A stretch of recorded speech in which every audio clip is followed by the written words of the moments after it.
Good morning. Happy Friday.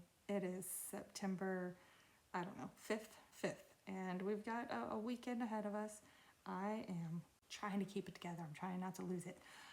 So, today we still have the moon in Aquarius. It is being ruled by Uranus that is sitting still. It stations retrograde overnight tonight. And it's also being ruled by Saturn that is retrograde in Pisces. So this could be some very awakening kind of energy.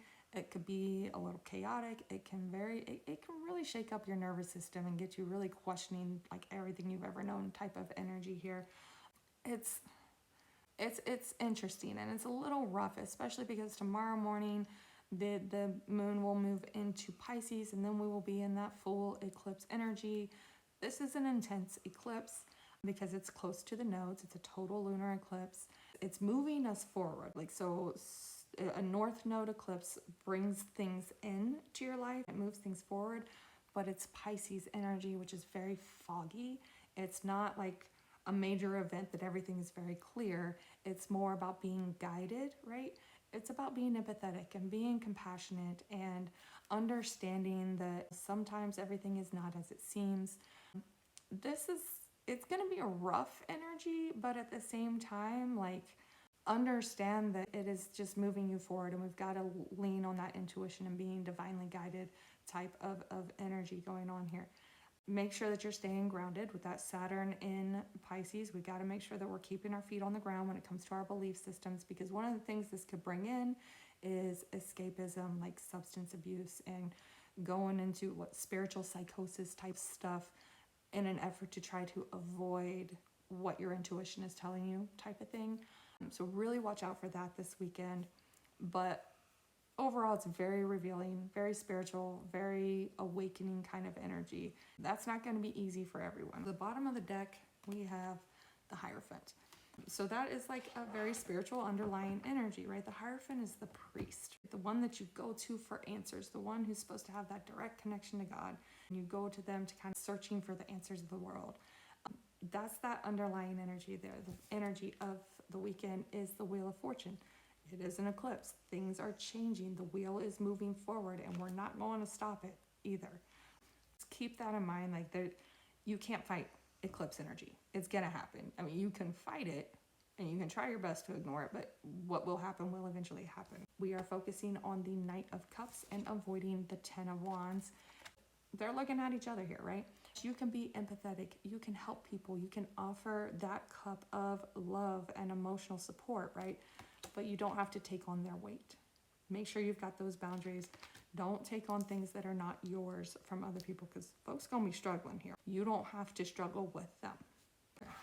So, clarifiers for the Wheel of Fortune.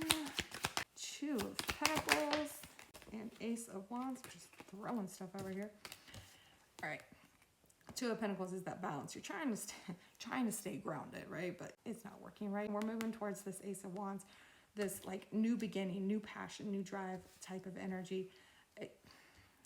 Virgo energy right now has got a lot of people really trying to dig in and hold on tight to their plans and things like that. They're just trying to make everything work, right?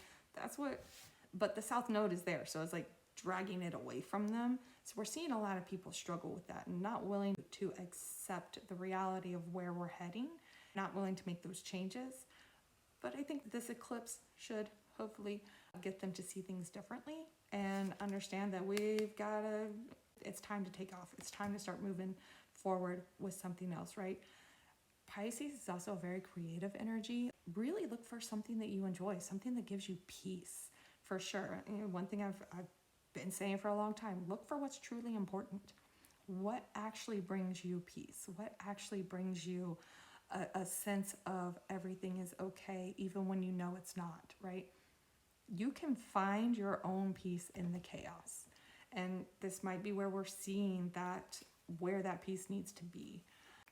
Clarifiers for the Knight of Cups. We have Strength and Nine of Swords. So, again, did we have this yesterday? I feel like we had this yesterday. So, we're focusing on the Knight of Cups. But also, watch out for people that are coming in like a white knight, the prince, what is it? The knight in shining armor, Captain Save-A-Ho, as I like to call it, because Piscean energy can also go that shady way where like they're using their intuition to take advantage of the fogginess, right? So watch out for that as well. But definitely having those boundaries against like falling into the anxiety, right? The South Node is in Virgo. We need to be letting go of that control and the anxiety that trying to control everything brings, moving towards being more guided. But definitely have your guard up, especially with folks that are falling into the anxiety, not accepting the reality.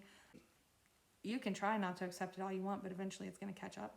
But accepting it and surrendering to that, I mean, it's Pisces energy. It's really all about surrendering to that divine guidance. So make sure that you've got your guard up and you're protecting yourself. Also, strength about having courage, right? You know the thing is scary, but you have courage anyway. There is a courage in vulnerability. Water signs, especially Pisces, have a lot of vulnerability, and there's a lot of courage in showing that instead of doubling down into like escapism, like the Nine of Swords, depression type of energy. So if you've got things going on in your head, talk about it. Put it out there. Other people feel less alone when they hear that you're going through it too. Clarifiers for the 10 of Wands. We have 8 of Wands. And one more, please. Hold on. 10 of Wands, 2 of Swords. All right, 2 of Swords is all about having to make a decision even when you can't see the path forward. 8 of Wands is things moving fast. Make sure that you are listening to your intuition and you're not making a decision that's going to put too much weight on you. Really, it's going to be hard, okay? Things are changing, right? We're really having to make decisions that we normally wouldn't make. You're going to be really tempted to make the decisions that keep you in a comfort zone, but staying in that comfort zone is going to be too heavy, right? We've got to break free from that stuff, start moving forward in a different way. So you might have some kind of decision that you need to make coming up this weekend. Listen to your intuition. If it's telling you that it's going to be too much, don't do it, okay? Bottom of the deck is the 10 of Swords, a painful ending, an emotional ending. Full moons can bring endings. It could be very emotional with it being in Pisces. Take care of yourself. Take care of others. Focus on what is truly important. Don't take on more than you can handle.